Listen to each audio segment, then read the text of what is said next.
Bannange mujje muwulire bino byo byampuna nange binsusseeko. Kadaamo ono mumujjukira bulungi nnyo yafiira Dubai, bamuyita Martha Bridget Nalukwago. Kadaamo ono yafa sukaali mbu sukaali we yalinnya, yava ku mulimu nga mulamu, ne bwe yatuuka ewaka obudde bwe babuuziba eyo kiro ssaawa 6-7 n'aba bubi nnyo n'asesema n'addukana. Bagenda okuyita ambulensi okumutwala mu ddwaliro era yafiira mu ddwaliro. Amawulire agaliwo, ssengaawe agambye tagenda kukkiriza Martha kuziikibwa Uganda, tagenda mukkiriza mulambo gwe kukomawo bamuziike e Uganda.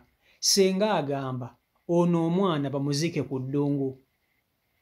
Senga agamba Martha bamuziike ku ddungu. Nsonga ki gy'awa? Senga agamba nti emyaka Kadaamo ono Martha gy'amaze ku ddungu abadde tamuwa ku ssente. Abadde tamuwa ku ssente. Tamanyi ssente za Martha gye zibadde ziraga.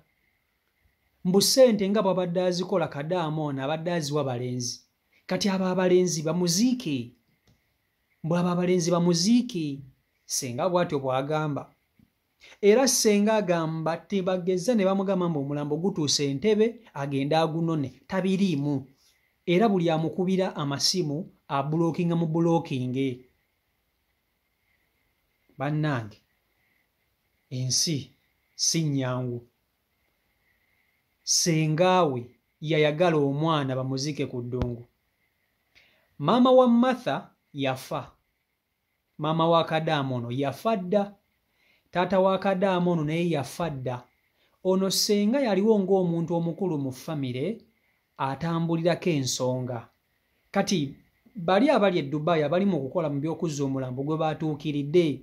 Naye Senga agamba buli ankubira nga ngamba eby'okuzza omulambo gw'oyo omwana ngenda kumubulookinga. Oyo omwana takomawo Uganda abamuziike ku ddungu. Naye Senga obutalumirirwa olw'okuba omwana ono si gw'omuzaala kiki? Senga olw'okuba si gw'ozaala omwana ono tolumirirwa. Mbu tabali takuwa ku ssente. Bannange, abandaba kambatuuseeko ebigambo bya Senga ng'abyeyogerera mumwewulirireko ng'agamba nti ye tagenda kukkiriza Kadaamo ono Martha kumuziika wano Uganda. Video gimpereka like ompe n'endowooza yo mu comment section. Video yiyo. Martha Bridget nga yafiira Dubai weeks ng'emu emabega. Munnange family eganya okulisivinga omulambo. Sengaawe agamba mbu yamala ku emyaka 4 naye ssente zonna yaziryanga na boyfriend we talina 11 kye yaweerezaako be yaleka e Uganda. So n'olw'ensonga eyo Sengaawe agambye omulambo baguziike Dubai. Wulira nje nanze byo receiving amasana bivudde mudda kuba nejja badde bankubira nga bayomba tumanyi ku buli omu agamba kisebo ki Masa mumuleke bamuziike eyo nze namuvuddeko domu receiving era abantu beyomona n'ababulooki nze teri agenda kunfuna ku simu yange bonna n'ababulooki nze era wenda be namba eriko plus siinayo wange alina ezo namba ziriko plus n'ababulooki nze bonna Masa bamuziike eyo nja muteerako eno ekitambiro kya mmisa kuba naye talina nnyo eno gye yaleseeyo. Ene Uganda buli omu alowooza nze nina ssente za Martha balowooza Martha yampaako ssente ze naziri. Buli omu atunuulidde nze bagamba nze nina okukolera ku by'omulambo. Anjala Martha bukyanga mugenda emyaka 4 tampeerezanga ku ssente. Martha yampa emitwalo 20 ge yampa. Emyaka gyonna abaddeyo Martha ffe abantu be yatwejjako nga talina gwayogera naye. Yamajja yateeka ssente ze n'abazimulirako n'abalulumira. Bamuziike eyo nze sina gwe ngenda receivinga naawe kati eno message yesembyeyo ngenda ku blocking. So bwekito bwe kiri Senga yakomekereza agamba nti omubiri gwa Martha si mwetegefu guli receivinga. Martha abadde yabeeyawulako bonga aba family. Nga bwe yajja e Dubai yatandika obulamu obubwe. Ampuliddeko nti Martha abadde alina omulenzi gwabeera naye gwatwala ng'omwami we. Njagala okusooka okutegeera bazadde ba Martha gye bali. Bazadde ba Martha bonna tebaliyo. Maama ne taata tebaliyo baafa. Oyo abadde ayogera ye Senga. Yasigalawo ng'okugamba nti asigaddewo mu bulamu bwe. Naye nze sobola na kugamba nti nenye Senga ku decision yonna. omuntu nga towangalira Uganda tosobola kumanya mbeera ye Uganda efaanana etya naddala mu bintu nga bino. Senga obudde buno nga Martha atuuse Uganda waba atuuse tatuuka butuusi nti bagenda muziikawo watuuse ku airport. Waliwo sente zeetaagisaawo ezitakka wansi wa miliyoni nga 2 bwe tuba tubaza ekitini ennyo. Kuli sanduuko okuli okukola ki basobola okumutwalako mu ddwaliro ebye Uganda obimanyi. Okuli transport agenda okutambuza mu mayiti okugijjawo mpaka gye bagenda okukola ki okuziika. So senga waabanga avuddeyo n'ayogera statement bweti mutuufu 100%.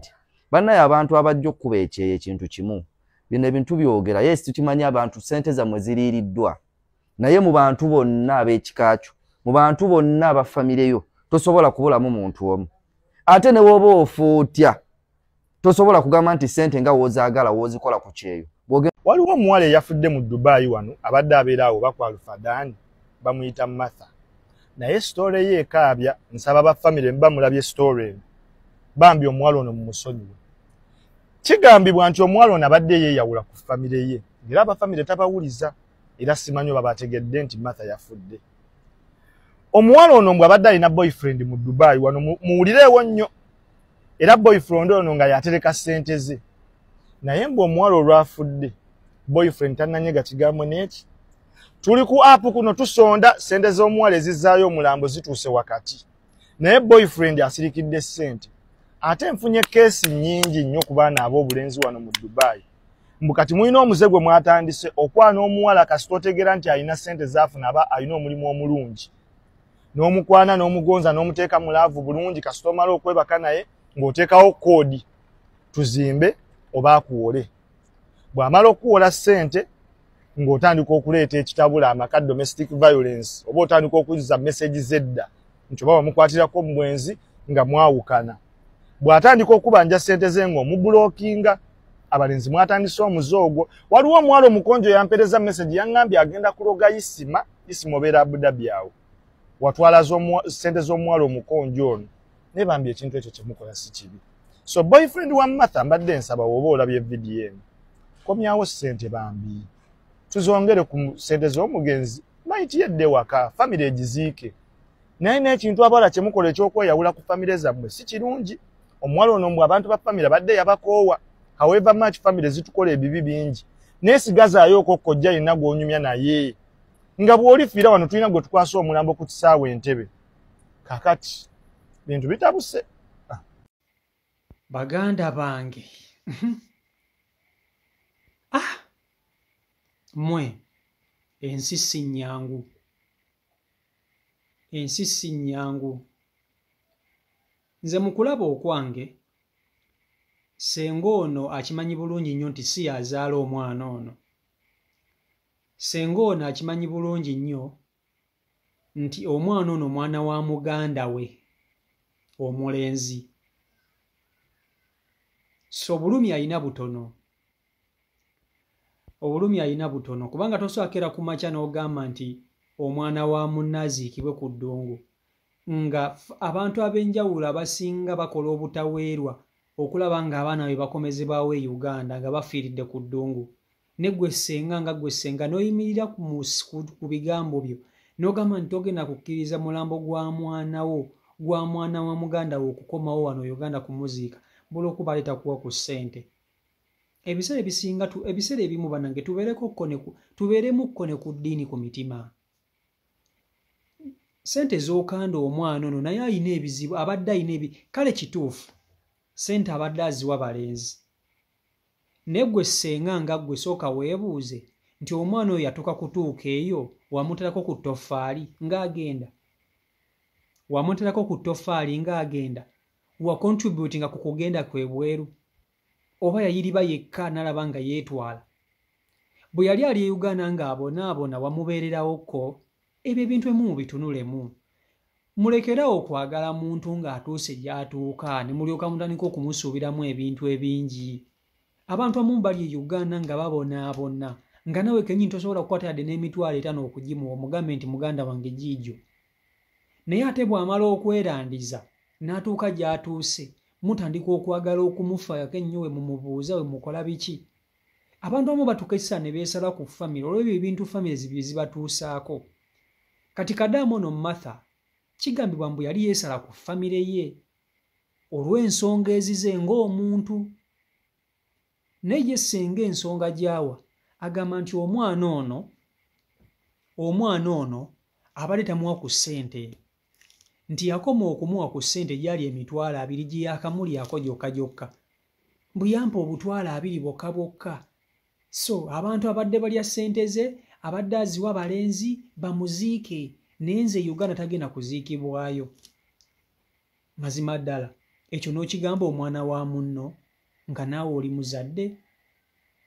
Senga oyinza okuba oli mutuufu nga ggwe omuntu, naye ate beerako n'okulumirirwa.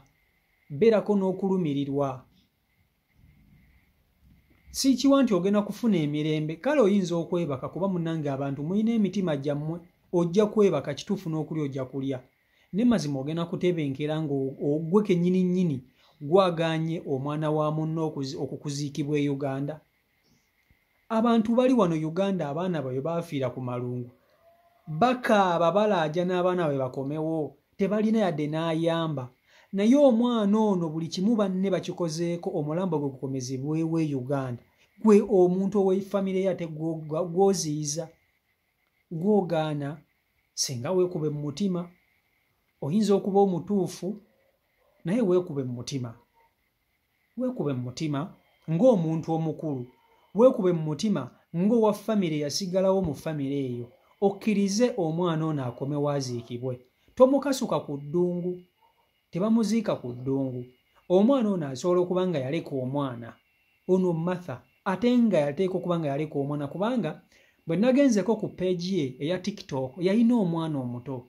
Mazima ddala omwana oyo, omwana wa Martha, aliwulira atya nti gwe ssenga gwe walemesa omulambo gwa maama we okuziikibwa Uganda olw'okuba mbu yali takuwa ku ssente? Omwana oyo aliwulira atya gy'oli? Omwana oyo aliwulira atya gy'oli? Senga weekube mu mutima ng'omuntu omuzadde, okkirize. Bw'aba Martha alina kye yakkola, musonyiwe ng'omwana, musonyiwe ng'omuzadde, omuleke omulambo gukomezebwewo bamuziike. Banne bali mu kukola kaweefube yenna okulaba nti omulambo gw'omwana ono Kadamu Martha akomawo e Uganda bamuziike. Naye senga kati gwe buzibu, senga gwe buzibu. Senga kkiriza omwana bamuleke aziikibwe e Uganda. Senga agamba mbu buli muntu amukubira ng'ennamba ye Dubai agenda kumubulookinga, era abasinga babulookinze. Okitegeera? So bannange, byebyo ekibonyaabonya omwana ono lwakuba nti bazadde be tebaliiwo. Era ku nsi ya Katonda eno bannange, tewali kintu kisinga kuba kibi nga kufiirwa muzadde akuzaala. Bano abantu abasigalawo ku nsi kuno tebatwagala. Omuntu nga si yakuzaala aba takwagala. Olaba n'abazadde abatwagala batuuka ekiseera ne batuvaamu. Nga muzadde wo yakuzaala ntuuka ekiseera okitegeera, naye ate olwo ono atakuzaala. Senga naye alina abaana. Singa omwana wo bamukola ekintu kye kimu ky'okola omwana wa munno, senga ze siri ku sayidi yo ekintu ky'okola nedda. Okitegeera? Kibi nnyo, kibi ddala, naye nga byebyo ebiri ku eyo sayidi. Nalukwago Martha Bridget, omulambo gwe banne bali wiringa okuguleta, naye senga awo agaanye. Senga agamba Kadamu bamuziike ku ddungu, tagenda kukkiriza Kadamu n'omuziika Uganda. Ensonga gy'awa mbu ye teyamuwanga ku ssente ze yakola, ssente nga bwe yazikola yaziryanga n'abavubuka Dubai. So n'olwekyo byebyo ebiri ku eyo sayidi.